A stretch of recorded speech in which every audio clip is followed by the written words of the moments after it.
করছো মা? চালগুলো তুলছি। ও, চাল তো বেলায় এনেছিলাম, এখনো ঢালা হয়নি না? এই দেখো, তুমি যা যা বলেছিলাম মাসকাবরি বাজার সব তো মোটামুটি আছে। হ্যাঁ, তো যেগুলো নেই সেগুলো নিয়ে এসেছি। দেখো, খুলে দেখো সব ঠিক আছে কি। মুড়িটা এনেছি, মিলিয়ে দেখো ঠিক আছে কি। আগে দেখে না, তারপরে চাল ঢালো। মুড়ি আর কি আছে দেখো। তেল তেল আছে, তেলটা আছে সেই জন্য তেলটা আবার 1 প্যাকেট নিলাম। হ্যান্ড ওয়াশ, বিস্কুটের প্যাকেট একটা।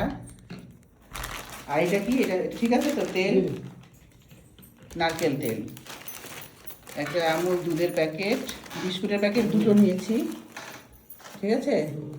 আর একটা কসবাইট, চানাচুর, বাতাসা, আর কি এটা একটা স্কচবাইট, আর এলাচ, আর ওটা কি পাঁচফোড়ন, তাই তো?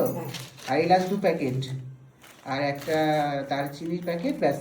সব ঠিক আছে তো? এগুলোতে মোটামুটি আমাদের হয়ে যাবে। আর যেগুলো আছে সেগুলো সেগুলো দিয়ে, আর এগুলো দিয়ে মোটামুটি হয়ে যাবে। ভিডিওটা যদি ভালো লাগে একটা লাইক কমেন্ট শেয়ার করে দিও। আমার মা এখন চাল ভাজতে ব্যস্ত।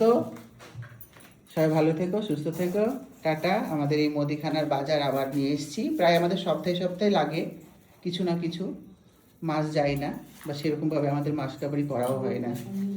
টাটা।